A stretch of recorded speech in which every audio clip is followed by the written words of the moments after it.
এক শহরে ছিল এক বেশ্যা। বেশ্যা আর বেশ্যার ভিজিট হলে 1001 টাকা। যত গাড়িওয়ালা যত টাকা পয়সা কামাই করে বেশ্যাখানা করে প্রায় জায়গায় আছে জানেন।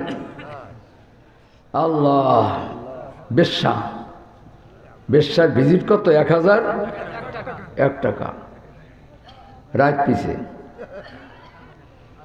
এখন ভিড় পড়ে যাইতে সন্ধ্যার পর। এখন সবাই যেই বলতে আছে বরফির আব্দুল কাদের জিলানীকে, হুজুর শহরের মানুষ সব যুবক বুড়া সব তো হারামিতে যে নাই ভরপুর হয়ে গেছে, আল্লাহ পাকের গজব নাজেল হয়ে যাবে, এখন ফিরানোর উপায় কি? তখন বলে সে তার বাসা কোথায়? অমুক জায়গায়। বরফির আব্দুল কাদের জিলানী রহমাতুল্লাহ বলেন, ঠিক আছে, তার ভিজিট কত? 1001 টাকা। কলে এই টাকা নাও, নিয়ে আমার নামে একটা রিসিভ কেটেও, আমার নামে একটা রিসিভ কাটো, আমি আজকে যাব। যাই যিনি সেক্রেটারি করে, আজকে এই দেশের সবচেয়ে বড় আলেম ওলি আল্লাহ বরফির আব্দুল কাদের জিলানী, সে এখানে আসবে, যাও টিকিট কাটো। কাটছে টিকিট।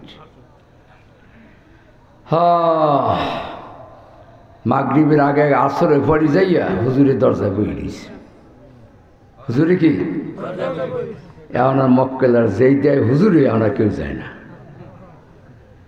ওই মক্কেল, আগের পুরান মক্কেল আছে না, নতুন মক্কেল, যেই দেয় হুজুরে দরজায় বয় এই শব্দগুলো, কেউ আর বেরে না।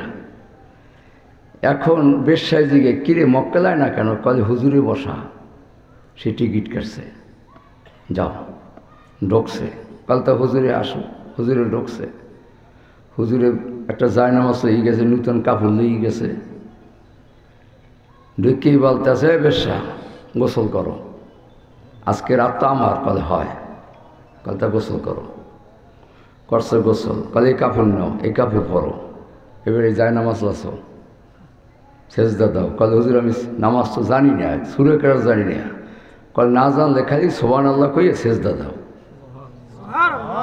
দাও সেজদা দাও।